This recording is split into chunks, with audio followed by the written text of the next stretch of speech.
o VS Studio também, para a gente poder já ficar de buenas. Já vamos acomodar as coisas aqui para nossas apresentações. Bom, então, muito bem.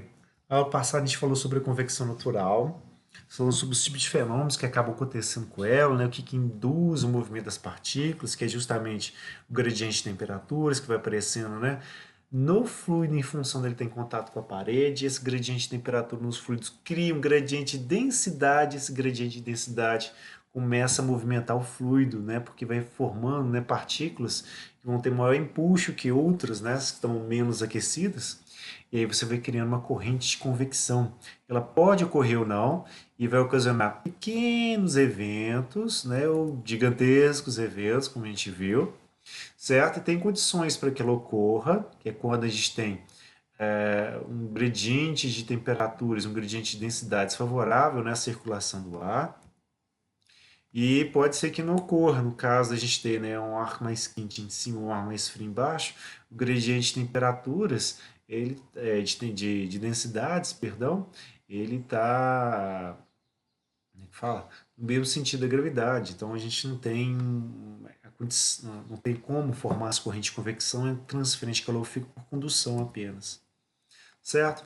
Quando a gente falou sobre a convecção natural e como que ela ia se formar, etc., a gente começou a falar que a gente ia basicamente trabalhar as equações da quantidade de movimento da energia para chegar nos dimensionais que a gente precisar. E aí a gente pegou, né, e foi brincando, fazemos aproximação de Brucinesca, definindo o que ia ser para um gás ideal, né, a constante de expansão volumétrica, e a gente chegou e dimensionou todas as expressões, né, para poder chegar nesses termos aqui, ó, que vão interessar para a gente, né? Opa, que vão interessar para a gente. Esse número de Grashof aqui, ó, aparecendo. Ô, professor, Não estou transformando a minha tela. Ah, não acredito. não está. Para variar. Que bom que esperaram até eu chegar no finalzinho da apresentação também. Não é de lei, tá? Então, partindo de início, né? A gente viu, né, o que é ser a convecção natural, quais são os efeitos, como que ele é formado em função do gradiente de temperatura, formando gradiente de densidade, e aí se a gravidade ajudar, vai formar as correntes de convecção para pequenos efeitos, né, para grandes efeitos.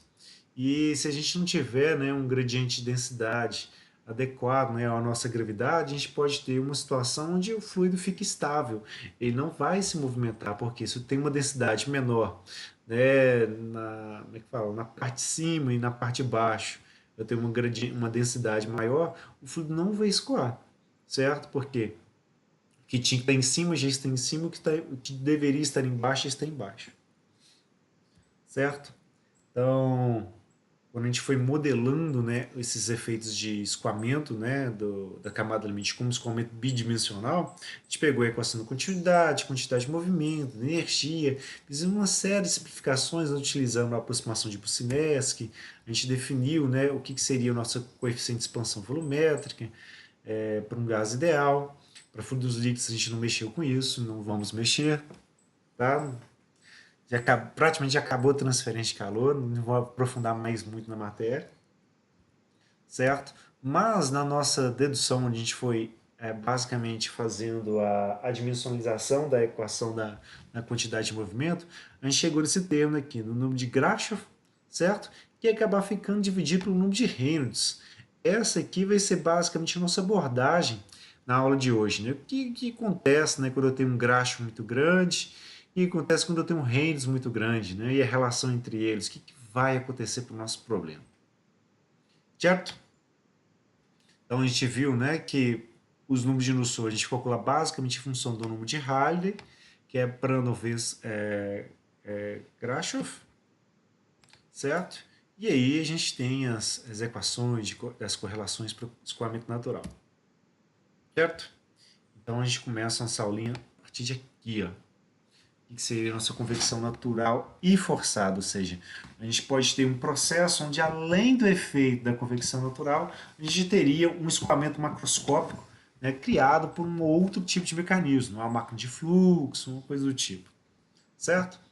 Então vamos dizer o seguinte, ó, a nossa superfície está sendo submetida a um fluxo externo, certo? O problema vai envolver duas convecções, né? A natural e forçada, e o que vai acontecer é que a parcela, a contribuição de cada um desses dois tipos de convecção natural, elas vão ser determinadas basicamente, né, por aquela razão que a gente mostrou, né, do graxo pelo Reynolds ao quadrado, certo? Dada, né, ou aparecida, né, lá na nossa equação da quantidade de movimento.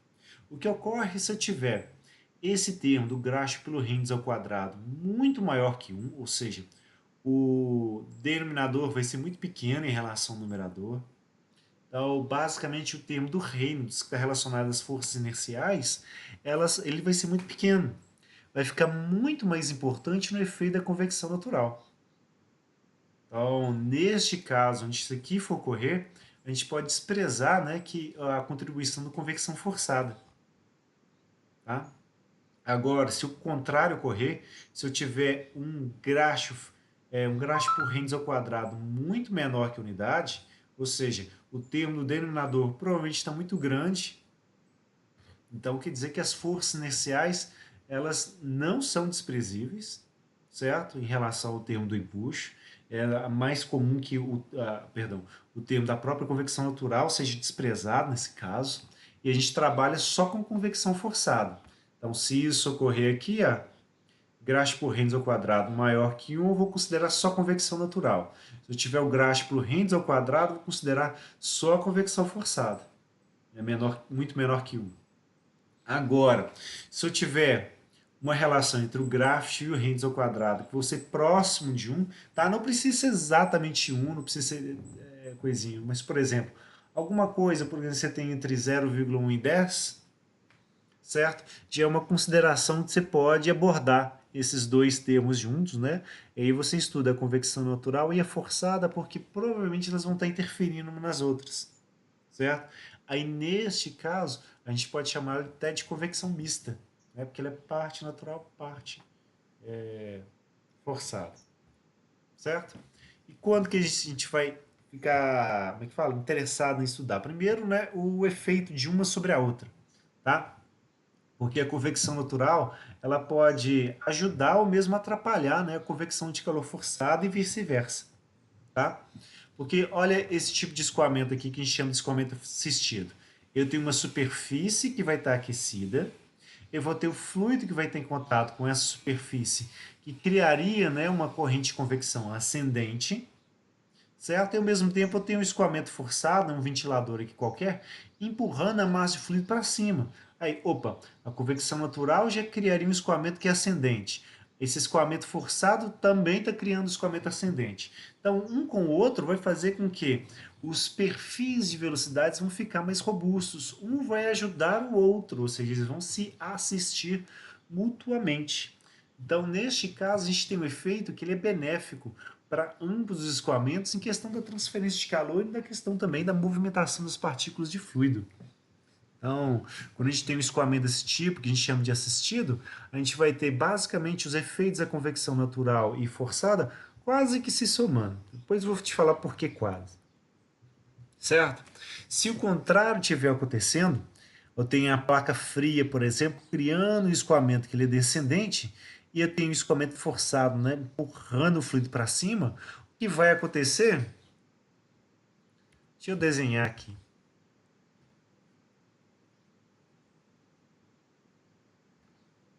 Nada como um desenho, né, para poder ilustrar melhor as ideias.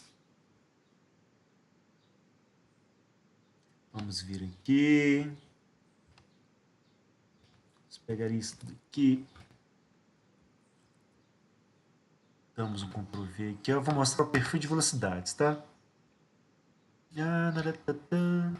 Formas. Bota a superfície aqui. Ok, é uma superfície que está fria, então vamos colocar ela em azul. Certo? E vamos desenhar nossas partículas. O que vai acontecer? Esses efeitos aqui da convecção naturais vão acontecer muito próximos da parede. Então, em contato com a parede, vamos botar aqui pincéis, vamos colocar em pretinho mesmo. Aqui sim, um azul bem clarinho, tá? Então, em contato com a parede, a partícula que vai estar ali naquele contato com a parede, vai fazer o quê? Vai ficar na dela, quietinha, certo? Condição de não escorregamento. E o que acontece? Como é que a convecção natural está ocorrendo próxima à parede, está criando escoamento descendente, a gente vai ter um fluido que vai primeiro descer. Deixa eu aumentar o tamanho aqui, só para não ficar difícil de enxergar. Ele criaria um movimento descendente, que vai crescendo, crescendo, chega a um ápice, começa a diminuir, diminuir, diminuir, de repente ele inverte. Opa.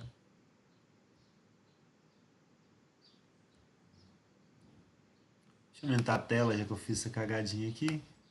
Aí. Aí. Aqui. Deixa eu continuar. Certo? É o esperado que ocorra, tá? Um escoamento desse tipo aqui, ó. Onde você vai ter...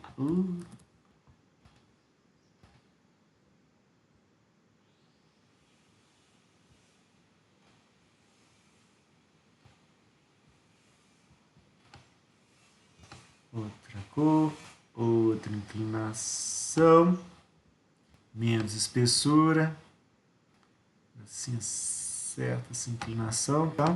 Porque aí o que vai acontecer? Nessa parte aqui de baixo, que é basicamente o efeito da convecção natural, você vai ter um escoamento que ele vai estar escoando no sentido oposto, né, ao do escoamento principal, certo? E aí chega um ponto em que o fluido vai ficar parado, uma região onde vai ocorrer bastante recirculação de partículas, tá? Porque logo à esquerda a gente vai ter fluido descendo, logo à direita a gente vai ter fluido subindo. Então aqui vai ser uma região de bastante criação de vórtices, certo? Porque o que a gente vai vendo ao longo desse escoamento, a gente vai ter uma parte do escoamento no sentido oposto ao do escoamento majoritário, que seria o criado mesmo pelo escoamento forçado, né? A nosso ver, né? Já que ele está colocando um ventilador ali, por exemplo.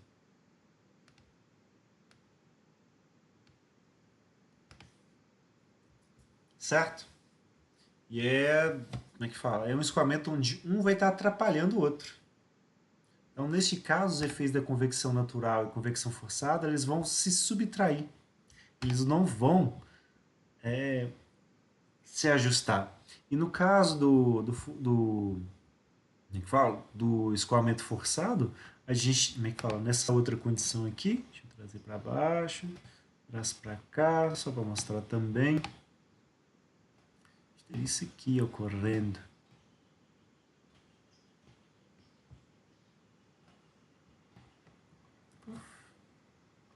Nossa, não precisava ser desse tamanho também. Violência. Diminuir. Zoom. Certo, vou me aproveitar disto. Vamos criar aqui a nossa linha.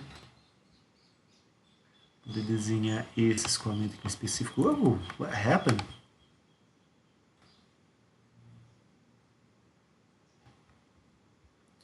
E vamos ver aqui. A gente teria, né, em contato com a parede um escoamento de velocidade zero. E aí, conforme vai se deslocando aqui, a velocidade vai aumentando por conta da convecção natural. Como pode... Vai diminuindo, aumentando lentamente, aí começam a aparecer mais os efeitos da convecção natural. A gente teria uma coisa assim, ó. O efeito da convecção natural, né, vai aumentando, né, a velocidade que o fluido teria aqui na região mais próxima à parede, certo? Onde vai ocorrer as trocas térmicas de maior intensidade, certo? Aqui a gente continua crescendo, mas a gente tem uma intensificação dessa região aqui da camada limite. Então, no frigir dos ovos, a gente tem um escoamento ajudando o outro, certo? Fica mais claro, né? Seria aqui, ó, por exemplo, a convecção forçada só, e a gente teria alguma coisinha assim a mais, né, para a natural. Há um efeito somado de um e outro. Vou colocar aqui. Essa aqui seria forçada. Essa aqui seria a térmica.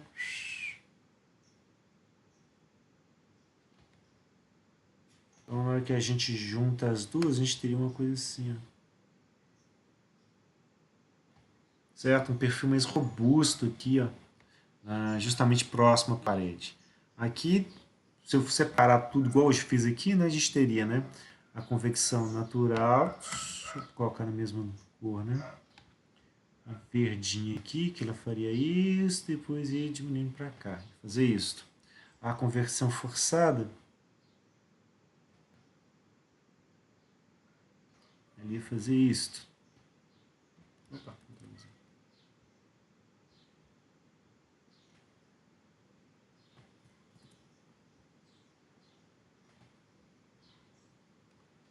tem que chegar no máximo, certo?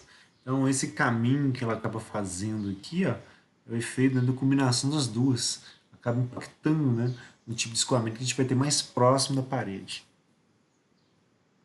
Temos perguntas aqui. Chat. Já vi isto. Duvidazinha. Quanto ao número de Nussel, quando eu tenho a correlação para o nosso médio, posso igualá-la a fórmula integral do nosso local para encontrar um coeficiente cognitivo médio. Quando eu tenho a correlação do nosso médio, posso igualá-la à fórmula integral do nosso local para encontrar o coeficiente convectivo médio. Então, você faz a integral, né, do local para poder chegar no médio.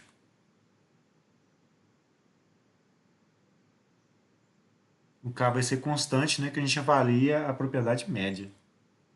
Certo? No caso, escoamento em placa plana, né, a gente usa a temperatura de filme para avaliar o K, e é o K desde o início do escoamento até onde você precisar. Então, é dúvida entre médio e local. O local é um médio integrado. Aliás, o médio, né, é o local integrado. Seja, como é que fala, analiticamente, igual são as correlações para placa plana, ou seja, numericamente, quando você faz o experimento inteiro. Tá? Mas está correndo fora aqui da nossa matéria. Tá? E a gente tem, além disso, o que a gente chama de escoamento transversal, que é um outro escoamento. A gente tem que dar atenção para ele, que é justamente um escoamento onde você vai ter o escoamento natural, por exemplo, perpendicular ao escoamento forçado. E aí o que, que vai acontecer?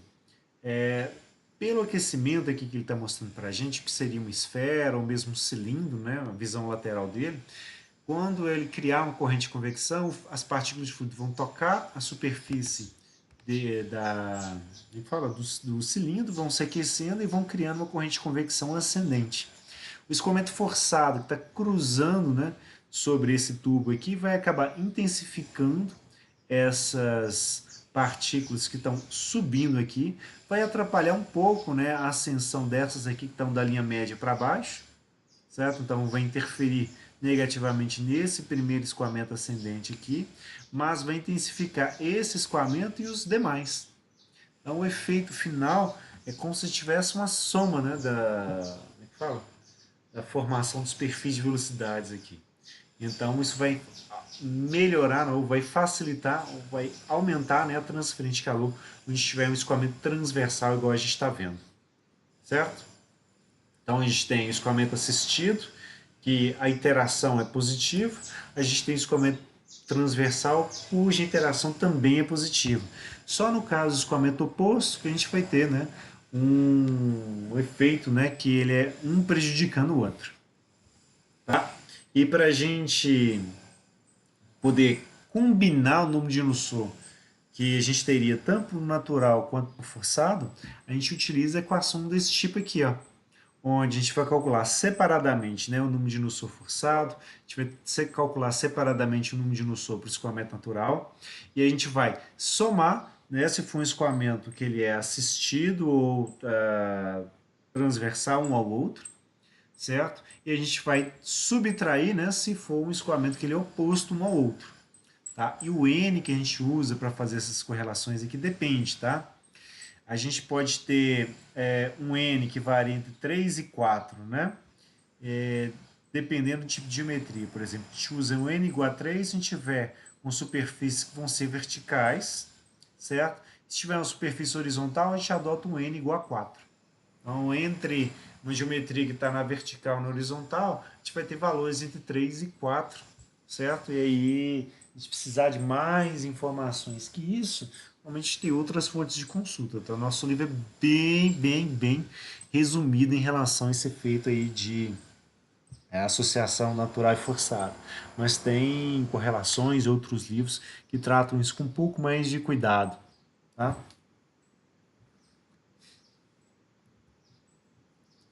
Então, aqui, outra atividade aparecendo. Somos três. Então tá bom. Vamos fazer um exemplo aqui para a gente ver se temos alguma dúvida nisso. E na verdade já está feito, tá? Esse primeiro a gente fez a aula passada, esse aqui o segundo já é sobre essa parte de interação para a gente. Ele fala para a gente enunciado, ó, sobre a face superior de uma placa plana horizontal quadrada de 1 metro de aresta, escoa a ar a 20 graus Celsius com uma velocidade de 0,1 metro por segundo. Se a placa é mantida a 100 graus Celsius, pede em determinar o número de no sopro escoamento forçado, o número de no sopro escoamento natural, e na letra C ele está pedindo a taxa de transferência de calor sobre a placa, certo? Então, ele quer que a gente trabalhe, né, com essas duas condiçõezinhas aqui, tanto natural quanto forçado, para o escoamento em placa plana. Então, vou inclusive, né, abrir aqui a apresentação do escoamento forçado.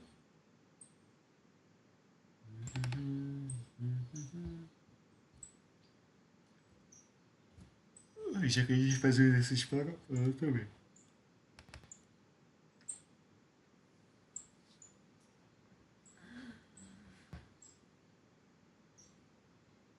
Eu vou deixar aqui.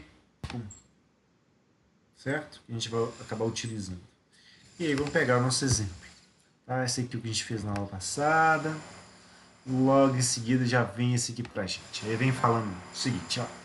Sobre a face superior, calcule a velocidade. Já deu pra gente as soluções do exercício. Vamos trabalhar para ver o que a gente encontra. Como é um problema onde eu tenho escoamento sobre uma placa plana, tanto para escoamento forçado quanto para escoamento natural, a temperatura que a gente utiliza, né, para poder avaliar as propriedades é a temperatura de filme. Então, uma vez que a gente já sabe isso, né, a gente identificou qual que é o tipo de geometria sobre a qual vai ocorrer o escoamento, a gente vai pegar a temperatura na qual o autor, né, trabalha as propriedades. Então, a gente iria, né, pegaria a temperatura de superfície que é de 100 graus, a temperatura do meio, que é 20, né, vai dar 120 a soma, divide por 2 vai dar 60, e a gente vai lá no nosso livro texto, pega lá para a temperatura mais próxima de 60. Então, para o ar, etc., a gente pegaria na densidade 0,9950 kg por metro cúbico, a viscosidade cinemática de 20,92 vezes 10 a menos 6 metro quadrado por segundo, a condutividade 0,030 watt por metro Kelvin e um prândalo de 0,7, certo? Com base nisso, vamos fazer a primeira parte, que é o descoamento forçado. Ele vai querer, ele não fala em um ponto específico, ele simplesmente fala, é, dá o escoamento sobre a placa, etc. Não indica, né, se é uma posição específica, então a gente vai calcular o número de Nusson, né, ao longo de toda a placa. Então, para isso, vou calcular o Reynolds. Então, para escoamento sobre placa, o Reynolds é ρ, posição, né, sobre x. Na hora que a gente pega esse ρ que está aqui, passa ele dividindo, a gente fica em função da viscosidade cinemática, fica mais fácil o cálculo. Então, aplicando, a gente vai achar, né, um Reynolds que vai dar 4.780, achando meio baixo. Provavelmente está certo, eu estou duvidando de mim mesmo, então vou fazer contas.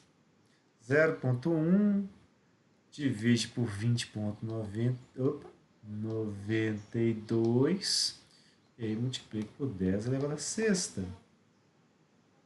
Vai dar isso mesmo, 4.780. Então, só errei quando achei que eu estava errado. O meu eu do passado tinha errado. Certo? Então, escoamento laminar é menor que 500 mil.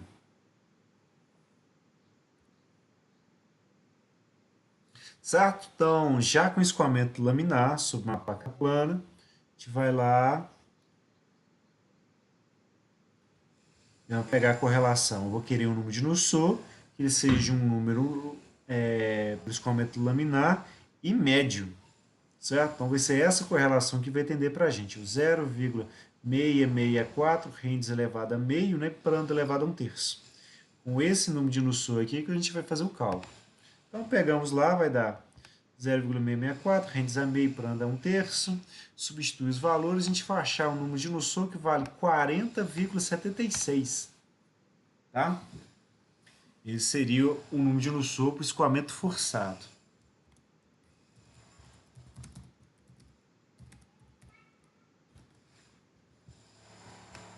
Tá? Na letra B, que é o número de Nusselt para o escoamento natural. Para ele, a gente vai começar, né, calculando o coeficiente de expansão volumétrica, que vai ser o inverso, né, da temperatura de filme em Kelvin. Então vai dar 1 sobre o 333 Kelvin, etc. O comprimento característico para a placa plana horizontal, onde, né, a superfície aquecida está voltada para cima.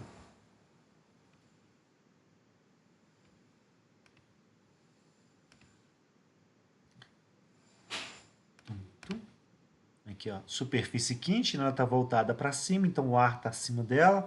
Podem ser essas duas condições aqui, então, para a gente poder fazer o cálculo de Nusselt. Mas o comprimento característico é a área da superfície dela, né, dividido pelo número de Prandtl. Dividida pelo perímetro. Tô maluco aqui, Prandtl. Então, se é isso, a gente vai pegar a área dessa superfície, né, que vai ser de 1 metro quadrado, e vai dividir pelo perímetro, que vai ser 1 metro mais 1 metro mais 1 metro mais 1 metro, ou seja, 4 vezes 1 metro, o que daria para a gente, então, com o comprimento característico 0,25. E é um pequeno detalhe, né? O comprimento característico para esse escoamento natural é diferente do comprimento característico que a gente está usando, né, para o cálculo do Reynolds, por esse escoamento forçado, que vai basicamente dizer, ó, tem dois comprimentos característicos, um para cada escoamento. Qual o comprimento característico que eu vou utilizar lá na frente, né, quando for calcular o coeficiente convectivo? Basicamente vai depender de qual escoamento vai acabar mandando como fala? Vai acabar sendo o predominante. Tá? Se for natural, vou usar o comprimento característico natural. Se for forçado, vou usar o comprimento característico do forçado. Tá? Então, Grashof para a gente. A gente pega a gravidade, a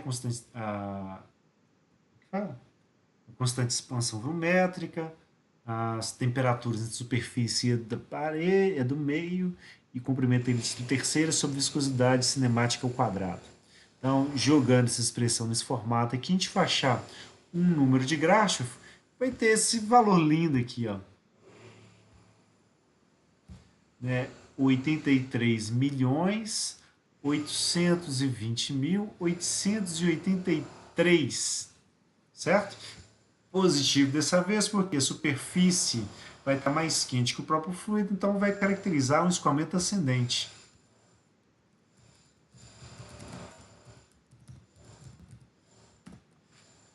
Tá? Positivo. E aí o que a gente vai fazer? Vai pegar esse Grashof enorme aqui, vai multiplicar pelo Prandtl, e vai fazer com que ele diminua um pouco, né? Em vez de 83 milhões, vai ficar com 58 milhões, o que está ok. É isso mesmo. E aí a gente pega, né, esse número de 58 milhões, que seriam uns 5 vezes 10 a 7, ou praticamente 6 vezes 10 a 7, e olha na tabela onde que ele se encaixa. Certo? Aqui é de 4 vezes 10 a sétima, né? De 10 a quarta até 10 a sétima. O nosso é 6 vezes 10 a sétima aproximadamente. Então, depois desse 10 a sétima aqui, ele está aqui, ó. Essa com a relação que está entre 10 a sétima e 10 a 11ª potência. Então, o nosso, como é 6 vezes 10 a sétima, gente vai posicionar ele aqui. Então, a expressão do número só vai ser 0,15, né, rentes elevado a 1/3. Então, pegamos 0,15 rentes a 1/3, Rayleigh a 1/3, pegamos o valor aqui e aplicamos. Vamos achar um número de Nussô que vai dar 58,29. Nota os números de Nussô, tá? Esse aqui deu 40, esse aqui deu 58.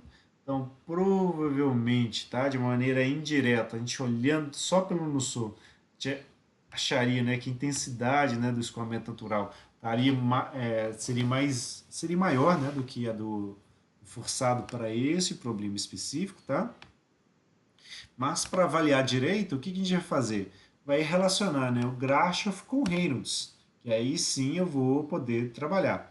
Então, o Grashof para a gente, ele daria aqueles 83 milhões, etc., né, que eu vou dividir pelo Reynolds ao quadrado. Então, quando eu fizer isso, eu vou achar uma relação que vai valer 3,67. Esse 3,67 aqui está muito próximo de 1. Né? Basicamente vai indicar, opa, tem um efeito com convecção natural, né? Uma relação entre as forças viscosas e, como é que chama? As forças de flutuação pelas forças viscosas em relação às forças inerciais, em relação às viscosas também, vai dar de 3,75. Esse 3,75 é o suficiente, né, para a gente entender que eu vou ter que trabalhar o número de Nussô, o escoamento combinado, onde eu vou pegar o forçado e o natural e vou relacionar um com ele, um com o outro, certo? Como está aparecendo para a gente, né, que como é que fala, está dando maior qualidade, a presença, né, do escoamento natural, ela é mais predominante do que a do forçado, tá? Só isso. Então, basicamente, pego, né, o Nussô do forçado, pego o Nussô do natural, elevo eles a 1/4, porque é uma placa plana que está na horizontal. Então, para ela, o N é 1/4. Está indicado aqui, ó. Certo? Para as superfícies horizontais, o N é igual a 4. Para a vertical, o N é igual a 3. Entre um e outro, a gente tem alguma coisa entre 3 e 4. Certo? Utilizando 4 aqui, a gente acharia, né, um número de Nussô, que não é nem do natural nem do forçado.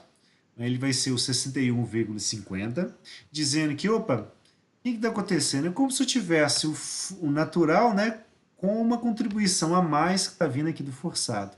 Por isso vai ficar como 61,50.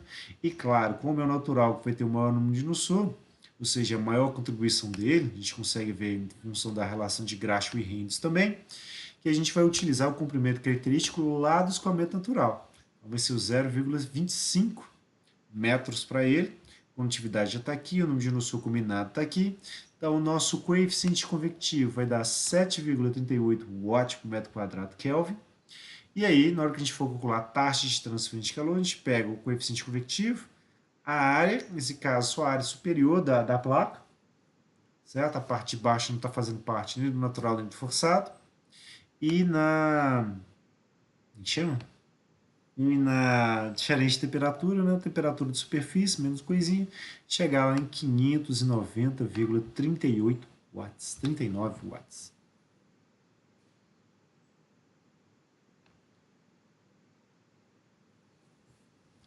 Sabe, deu diferente aqui.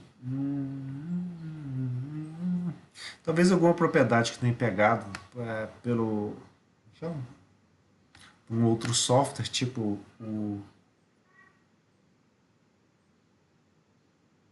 o ES, por exemplo, para poder fazer esses cálculos assim. Certo? Mas as soluções são essas aí mesmo. O resto é aproximação. 590, ficou uns doisinhos aqui de diferença. 62, tá uma diferençazinha.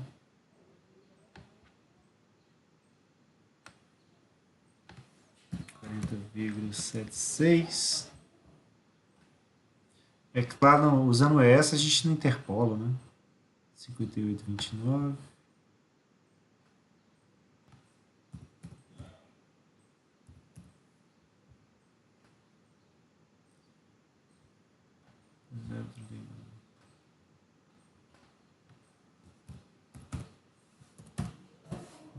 Certo?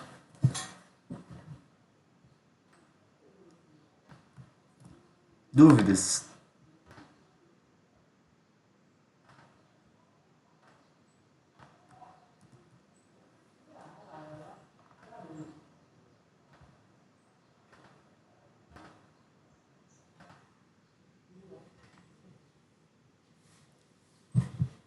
Dúvidas, senhores, neste?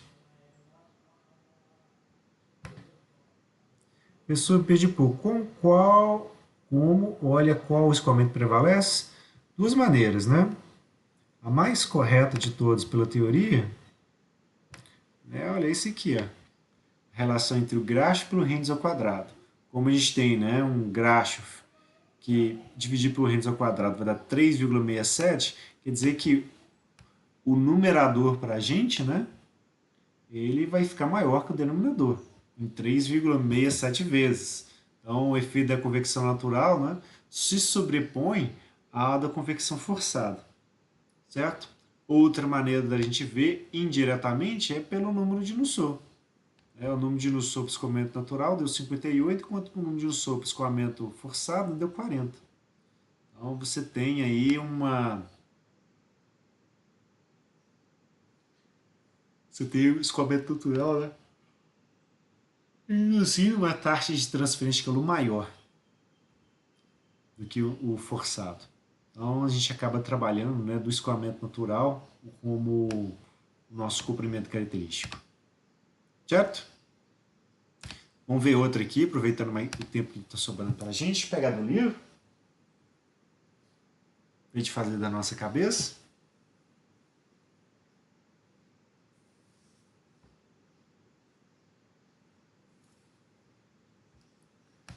Vamos ver aqui.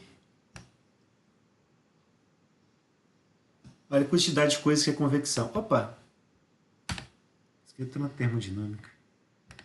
Aqui. Sim, fundamentos. Olha a quantidade de coisa que é convecção. Convecção começa para a gente capítulo 6, onde vem falando sobre as camadas limites, os coeficientes que a gente usa, quanto que é local, quanto que é médio, quais são os parâmetros dimensionais que a gente usa, etc. O capítulo 7, ele vem falando sobre escoamento externo, né? Então ele vem falando sobre escoamento em placas, depois vem falando sobre cilindros, onde o fluido está escoando ao redor dele, sobre quando a gente tem vários cilindros, quando já incide sobre uma placa, leito recheado, né, que é uma péssima tradução, né, para um tipo de meio que é poroso, né, para transferência de calor. Depois, capítulo 8, aí vem falando sobre escoamento interior de tubos, tubos circulares, não circulares, etc. Foi o que a gente estudou também. Certo? Tem um pedacinho sobre transferência de massa aqui, mas é pouquinha coisa, eu prefiro nem olhar para essas correlações aqui, eu prefiro que que vocês trabalhem em transferência de massa mesmo, vai ser muito mais interessante, muito mais ganho para vocês, tá? Faz parte do nosso livro, mas não faz parte da nossa ementa, né, da disciplina. E aí, capítulo 9 é que começa a parte de convecção natural, certo? E essa sessão para a gente junta, né, convecção natural e forçada, essa sessão 9.9, certo? Mas tem outras coisas também, vou mostrando outras correlações, tá? Que é espaços confinados, como a gente trabalha, né, cavidades retangulares, é bastante comum quando a gente tem, por exemplo, um trocador de calor, tipo coletor solar, etc. Mas tem correlações melhores que essas para poder avaliar, tá?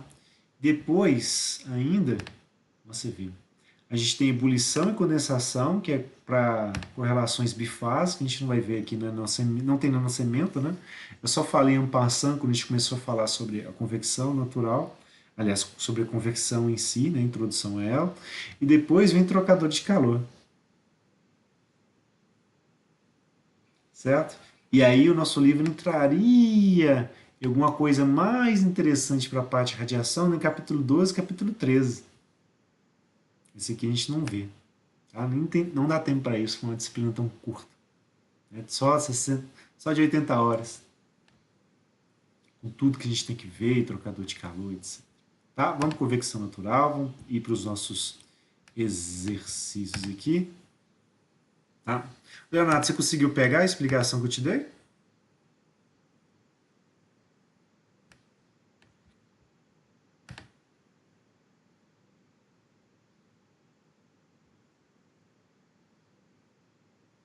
Contém a correlação do músculo médio para se igualar a forma da integral do músculo local para encontrar o coeficiente médio? Sim, né, pode fazer isso, só integrar ela, certo? Às vezes você tem uma correlação, vai ficar um pouquinho diferente no que você compara um com o outro, que são de autores distintos, tá?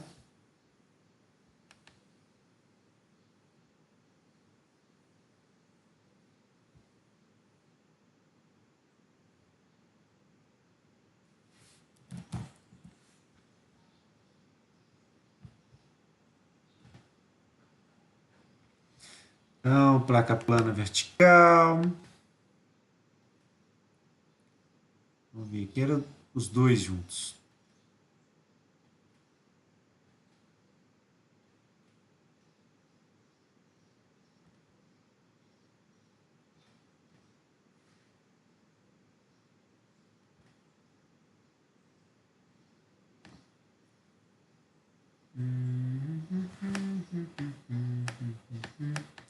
Cilindro.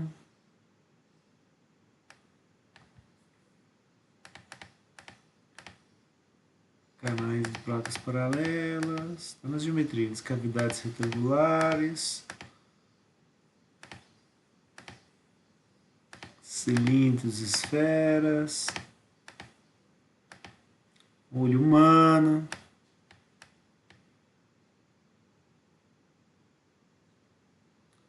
Essa é interessante.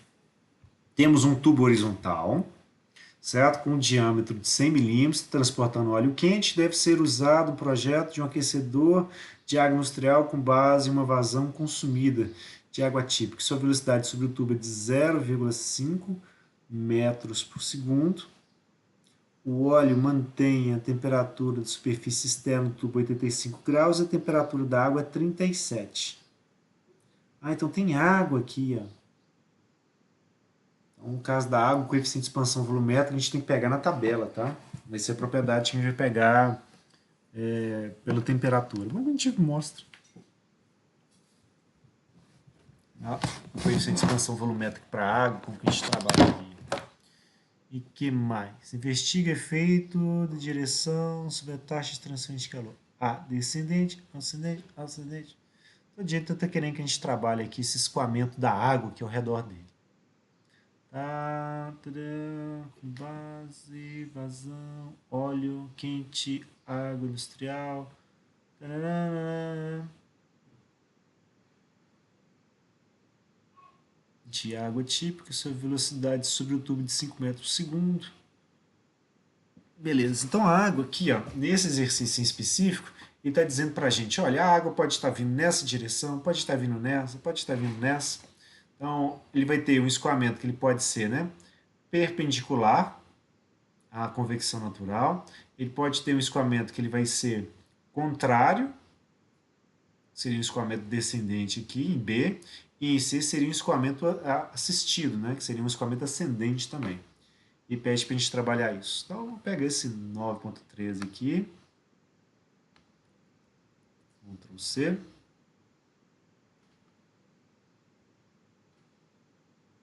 Vou criar um novo arquivo aqui para ficar mais fácil. New.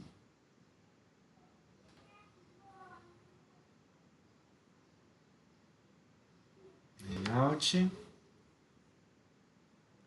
Margens. É uma pena que isso é um bom exercício para a prova, né? Eu poderia colocar cada um dos escoamentos, né, num sentido diferente, gerava 3 questões. Mas deixa, né? A vida. Opa, deu um misclick ali, loucão. Aqui. É o 9.113.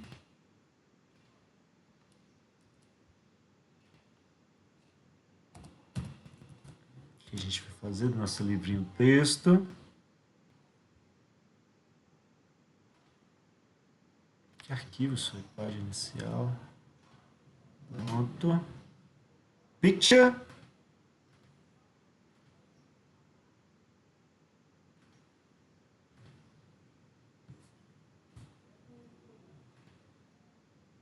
Nossa, eu estou só clicando nas coisas erradas, meu Deus!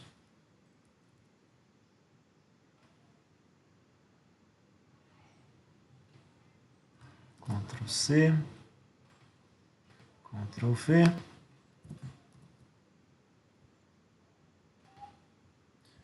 Alterar aqui, ó, você vem para cá e fica quadradinho com texto.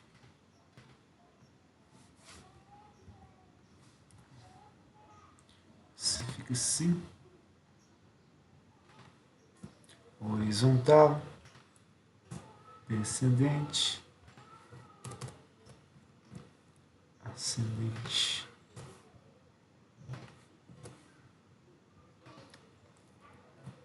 Já vou adiantar, tá? Porque o, como é que fala? O horizontal e o ascendente aqui, os valores, né, da taxa de transferência de calor, né, por unidade de comprimento do tubo, elas vão ser iguais, tá? Porque querendo ou não, né, mesmo a gente juntando escoamento temporário forçado, o efeito vai ser o mesmo, tá?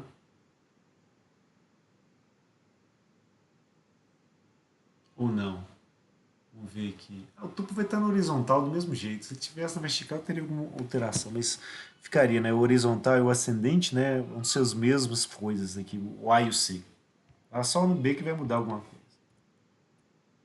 Ponto e vírgula na BNT, deixa assim. Livra a nossa encroperinha. Então, vamos começar aqui. Primeiro passo, claro, né? A gente avaliar, né, a transferência de calor. Vamos começar pela convecção natural.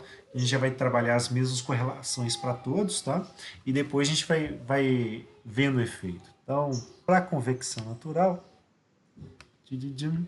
é porque vai mudar o forçado, né? Só. Eu vou pegar aqui. Deixa eu pegar um pouquinho mais para cá. Pego cada mais de informações.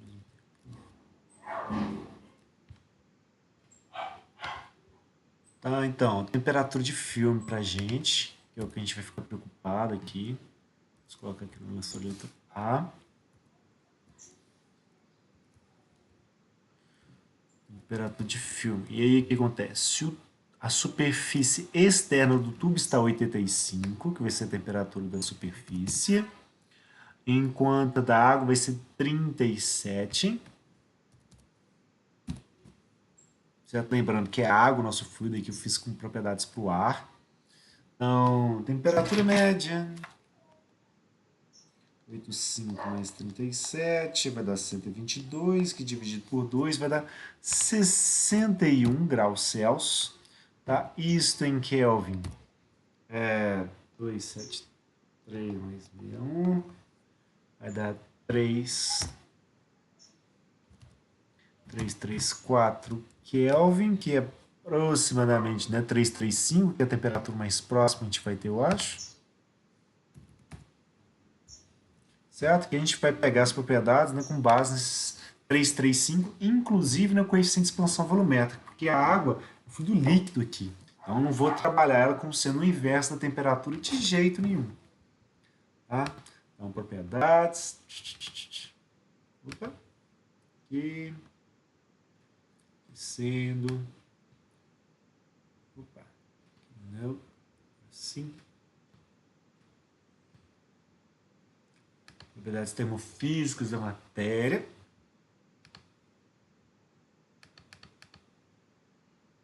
Eles vão descer bastante, começa com sólido, depois ele vai para líquidos, ele vai para gás, depois ele vai para líquidos. O ar passando ali, nitrogênio ainda, óleo. Aqui, propriedades da água saturada. O coeficiente de expansão volumétrica ela está aqui, tá? Na tabela também. Então, para 335, seria isso aqui, ó. Vamos pegar as propriedades. Vou brincar um pouquinho, tá? No picture screen aqui. Vamos jogar para cá. E eu vou fazer o seguinte, 335, né? Já dá uma deletada esses valores todos aqui para cima. A gente vai encaixar que a gente vai utilizar?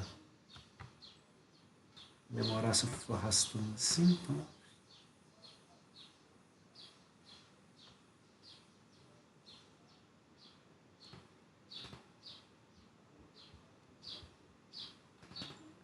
Um zoom aqui, ó. O que vai interessar pra gente, ó. Lembra, só vou pegar as propriedades do líquido saturado, tá?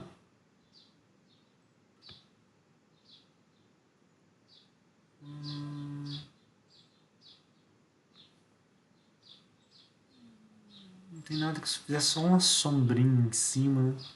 E aqui um giz de cera, uma cor bem clarinha, né? O que eu vou precisar? Eu vou precisar do volume específico, eu vou precisar do calor, não vou, volume específico não, da viscosidade, eu vou, enfim, eu vou ter viscosidade cinemática aqui não, né? Então, eu vou pegar ela, número de plano, sempre útil, condutividade térmica também, tá? E vamos pegar coeficiente de expansão volumétrica aqui também, tá? Sem menos.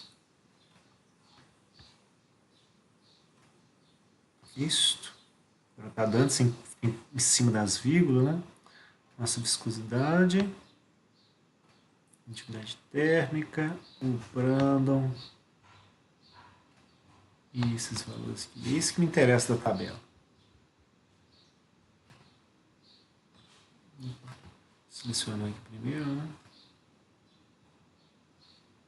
Essa aqui é só temperatura, só para ficar com um número um pouquinho maior. Repete de novo, né? Então, Ctrl A, Ctrl C.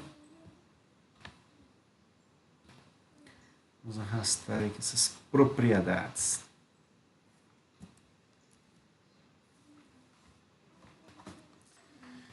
Então, o ρ para a gente, né? Ele vai ser o inverso da viscosidade cinemática. Então, ele vai ser 1 dividido por 1,018. Vai estar multiplicando, né? Um 10 a menos 3, já que isso aqui está multiplicado por 1000.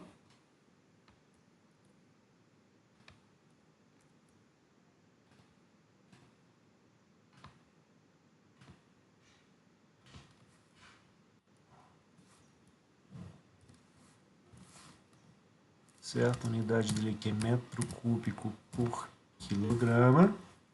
E aí, na hora que a gente fizer essa conta, a gente vai obter lá a 1,018.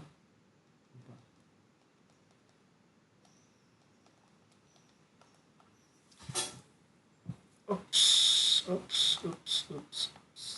Tá.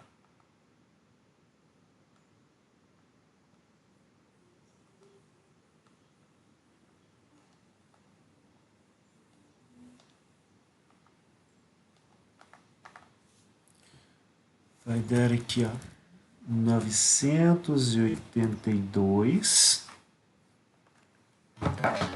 Provavelmente escoamento forçado, né, vai ser mais intenso em função da densidade, da viscosidade fica maior. Tá? Que aí o graxo vai cair bastante, né? Pela viscosidade cinemática cai muito. A viscosidade cinemática para a gente vai ser o Mi sobre o Rho.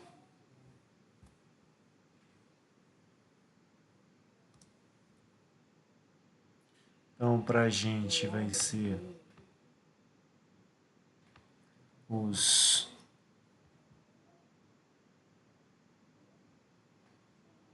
Vou pegar assim, ó. Como é que tá?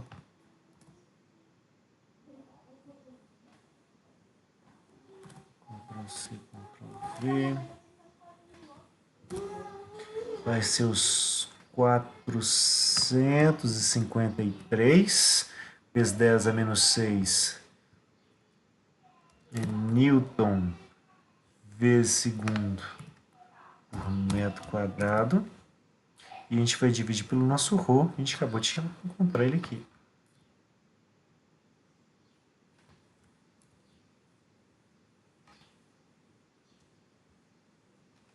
Quando a gente fizer essa conta, 453 vezes 10 eleva, né? Menos 6. Divide isso por 982. A gente vai chegar em basicamente 4,61. Talvez nem, não tanto. 4,61 vezes 10 a menos 7, né? Que fica menor, viscosidade cinemática, nesse caso. Condutividade para a gente, ela cresce. Ficar em 0,656, lembrando que tem um 10 a terceira aqui multiplicando, então sempre atento a isso. O Prandtl para a gente vai ser da água líquida, então 2,88, e no caso a gente precisa do beta também.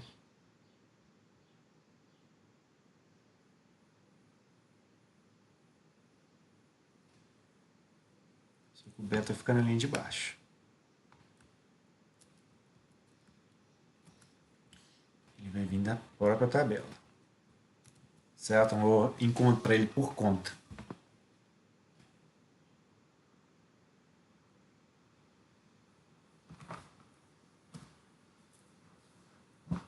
Ele é um 10 a menos 6, tá? Enfim. Aqui, etc. Então, 10 a menos 6 aqui, desses... Ele colocou 535,5, né? 10 a menos 6, e a unidade final dele é Kelvin elevado a menos 1, então é 1 sobre Kelvin.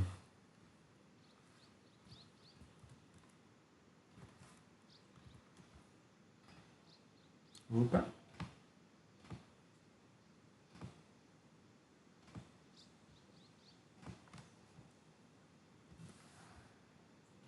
Tá aí o nosso beta, tá? Tirado aqui da própria tabela. Com base nisso agora, o que nós vamos fazer vai ser encontrar a convecção natural, que ela, independente do escoamento da água, não vai mudar. Então vamos fazê-la primeiro, depois a gente vai vendo os outros, né, como que eles vão interagindo. Tá? Na verdade, a gente calcula separado, depois só junto. Então, eu quero fazer natural primeiro, deixa eu dar uma Ctrl X. Ctrlzinho aqui.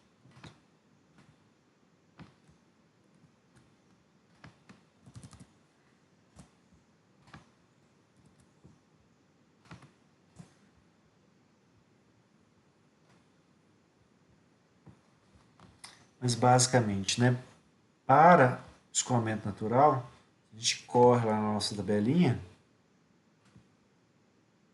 Quando é um cilindro que ele está na horizontal, a gente usa o diâmetro dele, tá, para poder fazer o cálculo do número de Rayleigh. Certo? Então, gráfico também. Então, bora encontrar por ele. Então, o diâmetro aqui para a gente vai ser D. Então, o nosso comprimento característico vai ser o próprio diâmetro. Então, nem preciso colocar aqui. Então, vamos colocar só para dizer que, né, a gente olha isso com cuidado. Então, ele tem 100 milímetros de diâmetro, certo? No caso, esse é o diâmetro externo dele, que é o que a gente vai utilizar. Então, vai ser 0,1 metro. Isso vai ser o nosso comprimento característico. Tá? Então, para gráfico, a gente vai usar isto. 0,1 metro com comprimento característico. Gravidade está aqui. O nosso beta já está aqui. Ctrl C, Ctrl V. Dá mais espaço aqui, porque, né?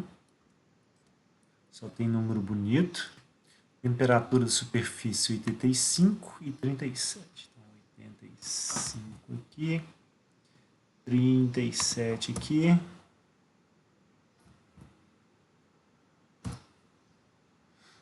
E o nosso viscosidade cinemática aqui. Ctrl C, Ctrl V. Deixa eu melhorar esse 2 daqui do lado de fora, que tá feio para danar. Ação. Uf, uf. Agora é um quadrado. Preza. Vamos bora lá, contas. 9,81, que vai multiplicar, né? 535,5 vezes 10 elevado, né? A 6 menos. A gente multiplica isso por 85 menos 37. E depois a gente multiplica isso por 0,1 elevado à terceira. Para, por fim, dividir esse trem todo aqui, né, por 4,61 vezes 10 elevado a menos 7. E aí a gente pega esse denominador nosso e eleva ao quadrado. Vai dar um númerozinho bonito, hein? Vai dar 11,6500345, né? 0,85. Esse é o valor completo dele. Então ele é, vamos dizer assim, 1.000, milhão,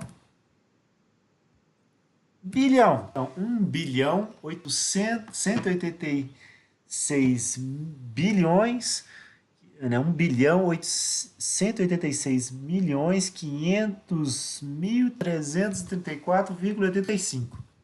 Puxa, é um escoamento ascendente, né? O valor é positivo, do Grashof. Então agora a gente vai pegar esse número gigantesco, né? E nós vamos multiplicar ele pelo nosso Prandtl, que é 2,88, ou seja, ele vai ficar dessa vez maior.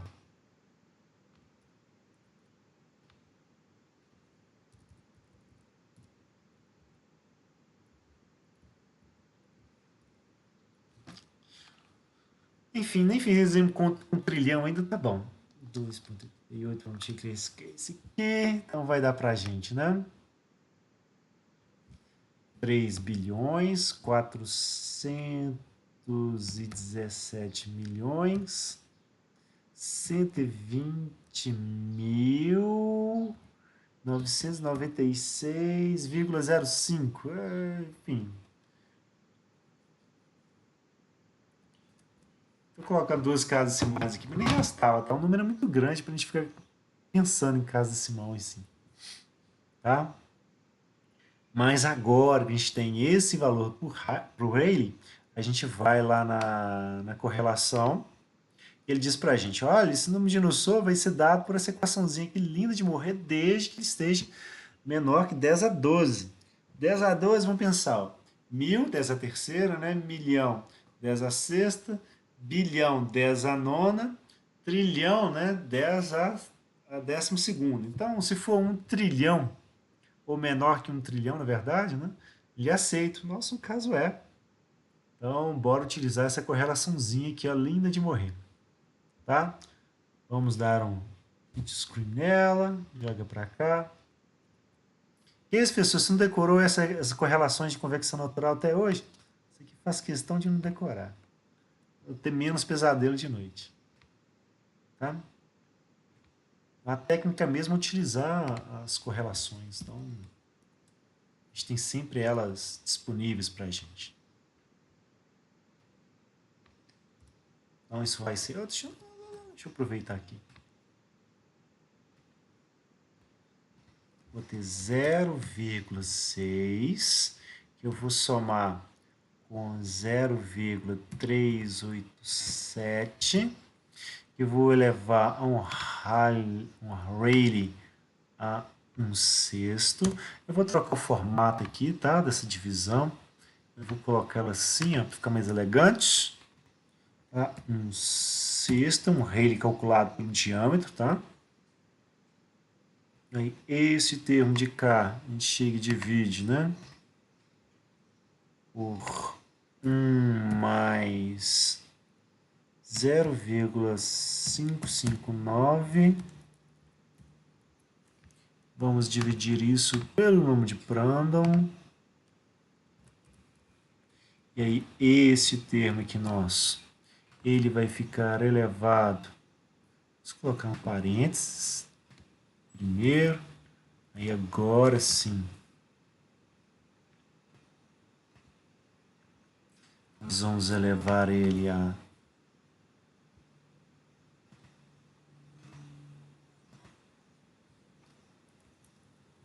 9 por 16. Esse 9 é 16. Junto com esse termo aqui, a gente faz um colchete aparecer.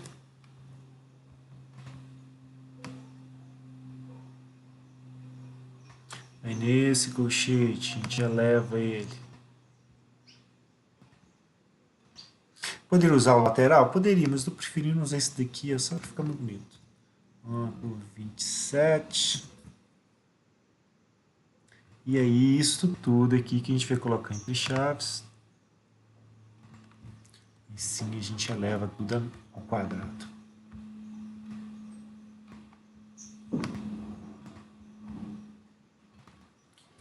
Certo? Então, com base nisso, Ctrl C, vou dar Ctrl V aqui. É o nosso array. Vou colocar a vírgula aqui. Não, vírgula. Esse é um ponto também. Tá? A vírgula está cá no finalzinho. Então, Ctrl C. Substituir o array aqui. O Prandtl 2,88 aqui embaixo. E aí a calculadora, né, que se vire. Então, vamos lá. 0,6 mais 0,387 multiplica 3, 4, 7, 120,996,05. Eleve isso aqui a 1 dividido 6. Este valor aqui nós vamos criar um denominador para ele. Vai ser o 1 mais 0,559, que vai estar dividido por 2,88. Esse termo aqui eu vou levar ele a 9 por 16. Esse termo denominador eu vou levar ele a 8 por 27. E o trem todo aqui a gente eleva ao quadrado. A calculadora vai achar para a gente um número no sul agora, o valor de 201,67 aproximadamente, tá? Muito bem. Já que esse é o nosso número de Lussor, né, escoamento ao redor do cilindro ali, do nosso tubo. Deixa eu ver. Ele quer um Lussor que a gente já para. Tá? Essa aqui é a parte da convecção natural. Aí a gente começa a estudar agora a parte do escoamento forçado. Tá? Para a gente relembrar o escoamento forçado que eu tenho ao redor do tubo, tá? Ele não está dentro do tubo, ele está ao redor dele, tá? Então a gente vem aqui, ó, escoamento externo, e aí, cadê? Placa plana, cálculo de convecção, cilindro em escoamento cruzado, que é o nosso caso, e vamos ver lá os detalhes dele. Então tem lá um cilindro, eu vou vendo como que vai formando o escoamento ao redor dele, que vou ter uma região aqui que é a parte de estagnação, né? A partícula do fluido que vai fica exatamente no meio desse semicírculo aqui frontal, ela vai ficar praticamente parada, as outras partículas que vão estar ao redor dela ou vão estar desviando para a direita ou para a esquerda, formando camadas limites, né, que vão se desenvolvendo ao redor do cilindro, que é essa parte que ele mostra para a gente em cinza um pouco mais escuro, que dentro dela que vai ocorrer os efeitos de atrito, sustentação e transferência de calor, certo? E depois ocorre uma região de esteira, onde depois que o gradiente de velocidades fica diverso, né, a gente vai ter muita recirculação aparecendo e fora da camada limite a gente vai ter o escoamento livre, né, passando ao redor do cilindro. Tá? Então o que a gente usa para poder avaliar? Aqui mostrando os gradientes de escoamento reverso, essas coisas todas aqui. A gente usa basicamente o diâmetro do nosso tubo, né, o cilindro no caso, para poder fazer o diâmetro externo, para poder fazer o cálculo do Hendes. A gente usa a velocidade, cadê aqui? E está indicando, eu acho que é a velocidade com que o fluido está chegando aqui para a gente, ó. Essa velocidade aqui, ó, V, para poder fazer o cálculo. Então, vai ser a velocidade que está indicando para a gente lá no exercício de 5 metros por segundo, para a gente poder fazer o cálculo lá. Tá? O coeficiente de arrasto, mostrando como a gente calcula aqui. Ele fala, cadê? Limite do rente laminar turbulento. Frontal, transição.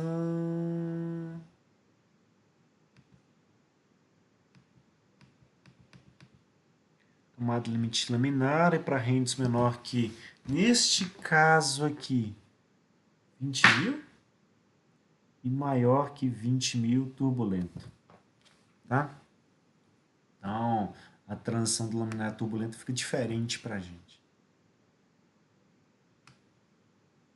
E aí, vai estudar o efeito de onde se separa um laminar, onde se separa um turbulento. É outra informação que a gente precisava. Depois a gente pega lá para ver da correlação.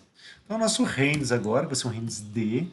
Ele vai trabalhar com a velocidade V, que foi dada para a gente, de 0,5 metros. Tá? Tá bom. Vamos cortar um bocado de coisa aqui. Sim. Então, densidade do nosso fluido. 892.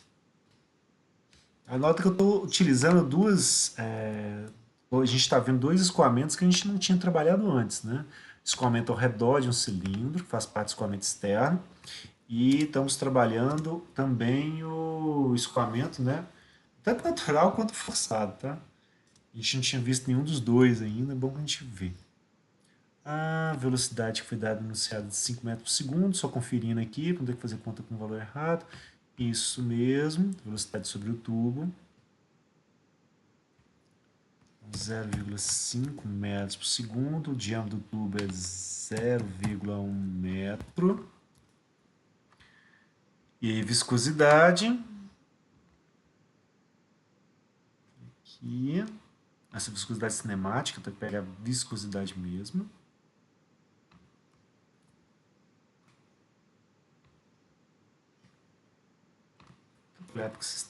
Cinemática também, mas tanto faz.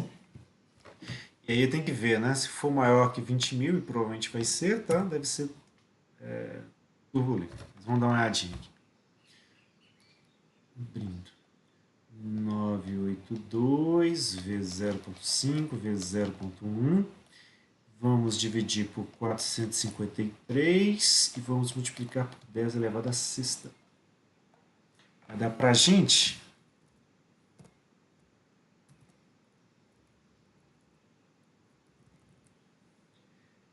18,333,5 aproximadamente, tá? Escoamento que é maior que 20.000, então escoamento turbulento. Certo? Sendo escoamento turbulento, né, a gente vai utilizar uma correlação escoamento turbulento. Detalhe, né, todo esse escoamento ao redor do tubo é um escoamento que é em desenvolvimento, tá? O perfil de velocidade vai variando o tempo inteiro. Então nem olha se está completamente desenvolvido, porque nunca vai estar. Número de Nussor, vamos ver aqui na correlação que ele vai, qual correlação que ele vai dar para a gente. São várias, tá?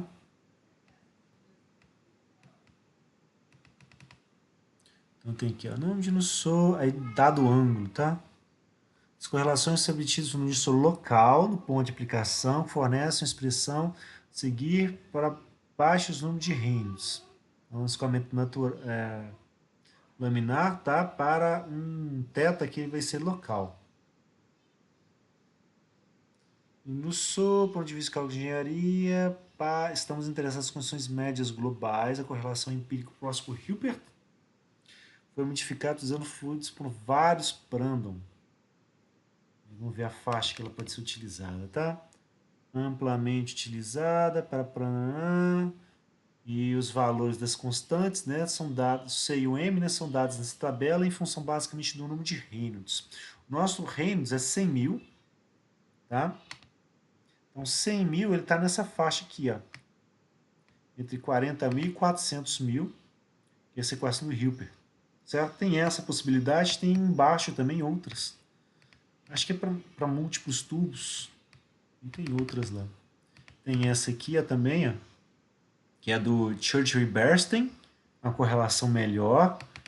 E aí tem outras faixas aqui para Rendes, etc. E por aí vai. Vamos usar do Hilbert, que ele é mais simples. Just Because. As Urkauskas também é muito boa. Tá? Mas a gente vai pegar esse aqui do Hilbert.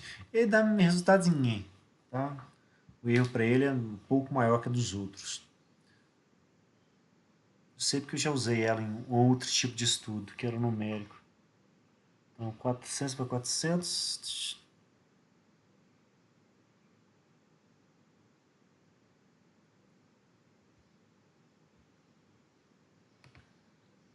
Vamos colocar nesse formato. O Rendes para a gente vai ser uma constante C. O Rendes elevado ao valor M. O Brando elevado a 1/3. Certo? Onde o nosso valor C na tabela é de 0,027.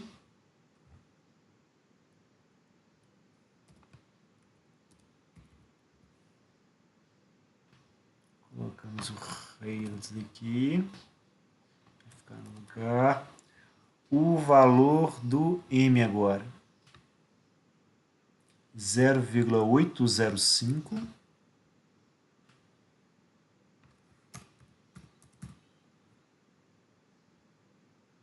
Comprando para a gente 2,88.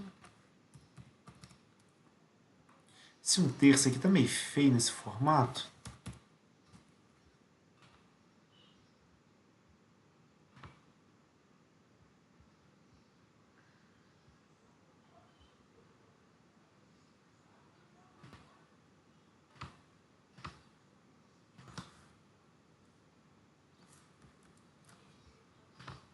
Experimentar assim, continuamos. Horrível. Só assim, ó. 1/3.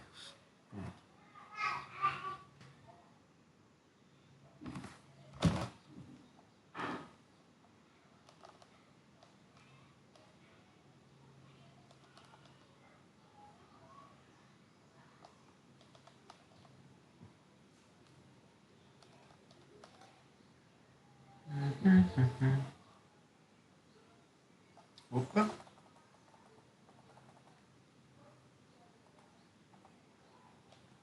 Um 8 aqui para trás. Ok.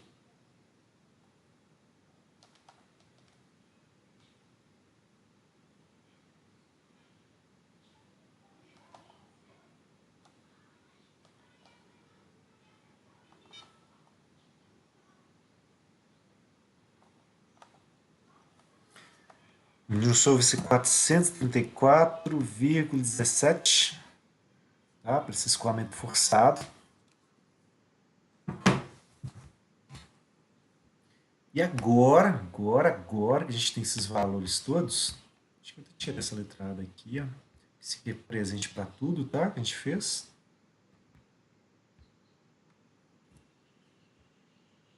Escoamento forçado. Aqui vamos colocar escoamento natural.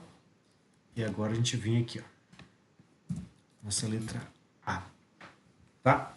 Na letra A, o que ele quer?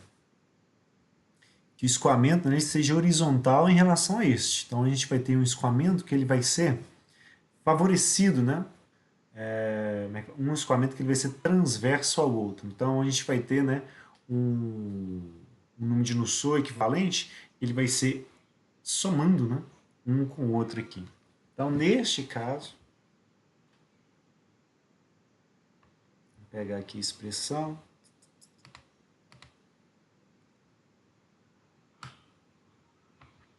Um de Nusselt combinado.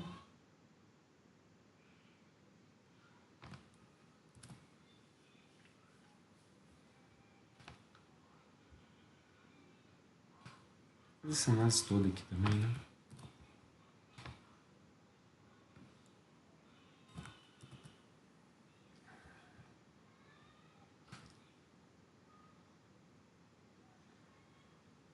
Bonitinho assim.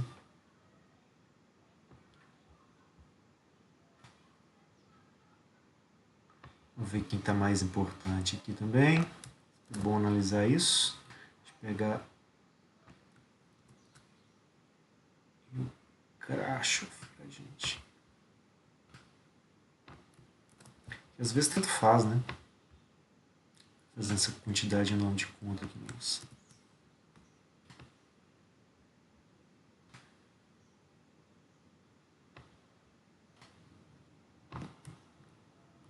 Deixa fora essa parte aqui. Só para a gente ver um em relação ao outro. Então vai dar os 3 bilhões, 400 mil, 96,05. Atenção para não errar o número, né? Que é muita casa decimal. Muita casa. 108,388,5 e eleve-se aqui o quadrado. Conta para a gente, deu 0,29, tá? Isso quer dizer basicamente, né, que o escoamento turbulento ele que rules, né? Ou seja, a parte do escoamento forçado é que fatalmente vai vai predominar, né, sobre o escoamento como um todo, certo? Mas é um número que está próximo de 1 ainda, né? Então, a gente vai ter basicamente um escoamento ajudando o outro.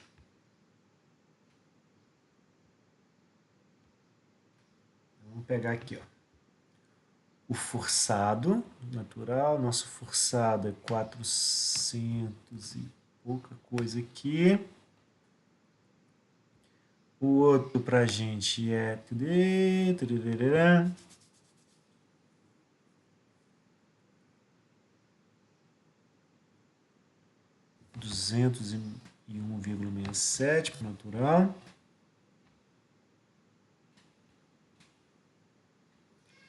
E é uma superfície que ela está no horizontal, então vou manter esse elevado a 1/4 aqui. Aqui é 4.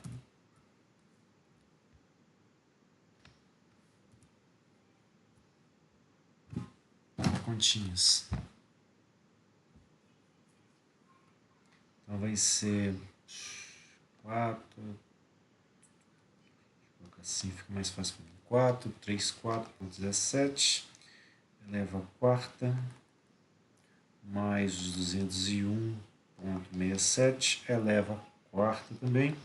Isso tudo aqui a gente eleva, né, a 1 dividido por 4.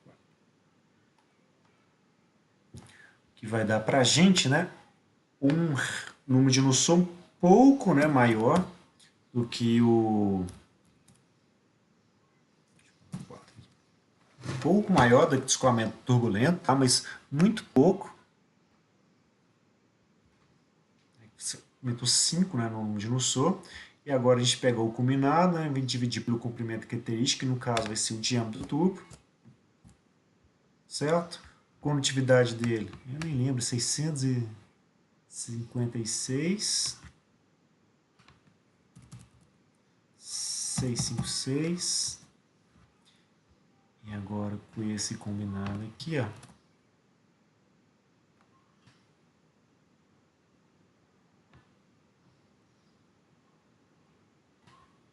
Aqui a gente substitui ele. Aí multiplicamos por 0,656, divide por 0,1, que é o diâmetro. A gente vai achar um H de 2880,73, 74 na verdade. Certo? E se esse é nosso coeficiente convectivo, a nossa taxa de transferência de calor por unidade de comprimento, né, que linha vai ser a nossa taxa de transferência de calor, né, dividido pelo comprimento. Então vai ser esse termo de cá, né? Shit. Também dividido pelo comprimento. Então, no caso, já com um cilindro para a gente, a nossa área seria, né? π vezes o diâmetro vezes L, só ir para o L de baixo, a gente vai simplificar um com o outro. Deixa eu colocar mais uma aqui, ó. Só fica mais fácil. Deixa eu mostrar, sem ter que trocar os números, certo? Seria πdl aqui, ó. A nossa área. E aí um L cancela com o outro. Vai ficar basicamente, né, com esse H. O L simplifica aqui. O diâmetro para a gente vai ficar aqui a 0,1 metro. Temperatura 85 para 37, se eu não me engano. Tirou essas temperaturas, né? Se fosse 38, eu ia entender, porque aí dá 305 certinho. Kelvin, não. Temperatura lá, enfim. Então vai dar isto vezes π vezes 0,1 vezes aparentes 8785 menos 37.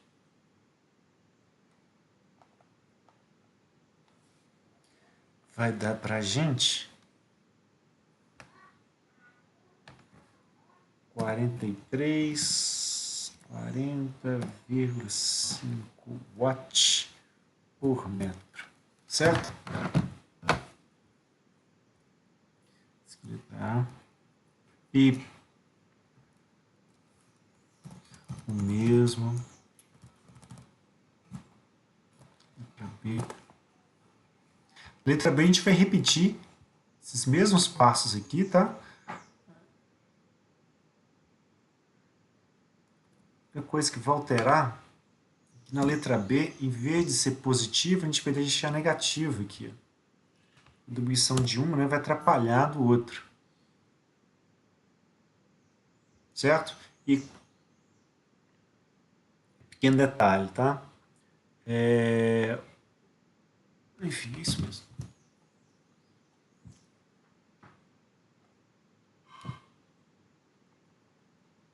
Vou voltar aqui atrás.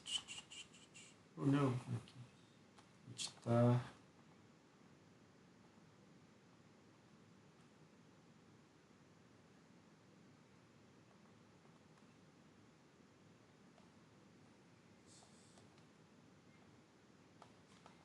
Negativo. E ficando negativo aqui, olha o que vai acontecer. Vai cair um pouco, né, o efeito da convecção natural, vai dar 429,03. E na hora que cai, esse pouquinho que cai, olha o tanto que vai influenciar.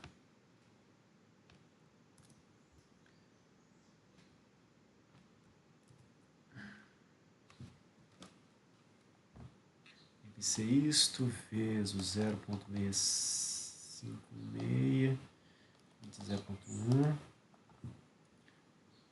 Diminui o coeficiente de convecção, né, em quase 70. E diminuindo ele,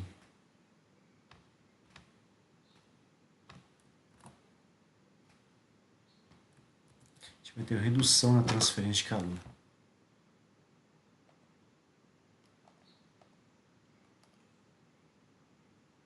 Opa.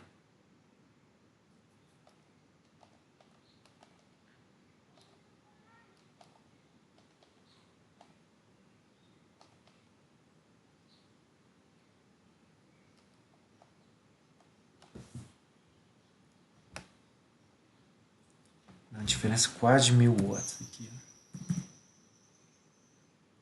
Esse pouquinho que eu tenho.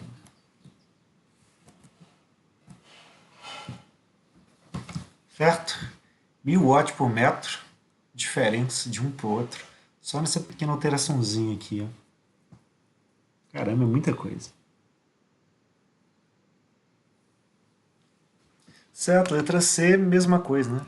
De letra A.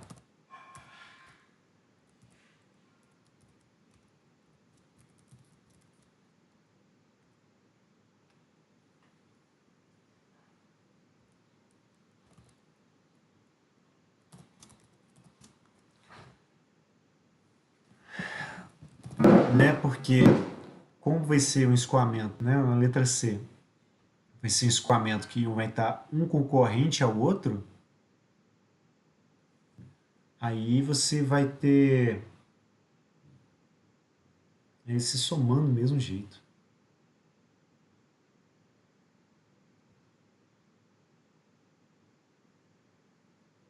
Tá? Então fica aí, ó. Alguma dúvida nesse exercício, gente? Salvar como? 2, pandemia. Convecção combinada ao redor de um tubo horizontal.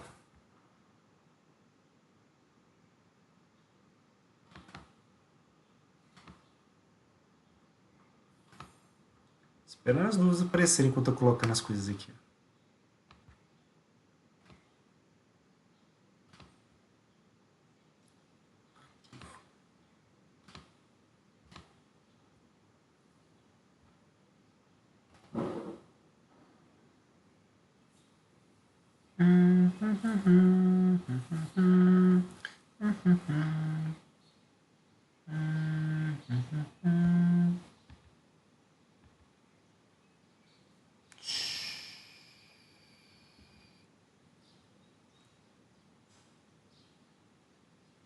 Convecção combinada. Isso aí. Uf.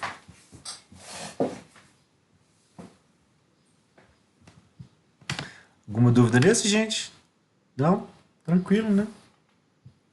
Então é só mostrando o efeito de você ter ele nas três configurações possíveis, né? Como que em duas você tem a mesma taxa de transferência de calor, né? Para assistida e para transversal.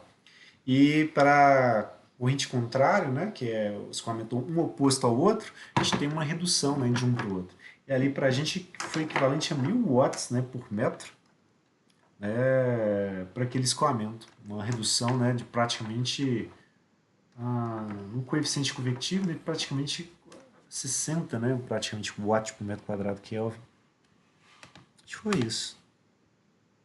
Então, tem esse efeito, né? O Mussou cai um pouquinho de nada, né? Cai 10 de um para o outro, né? De um combinado para o outro, mas isso vai impactando nos múltiplos. Então, esse aqui fica 880, esse aqui fica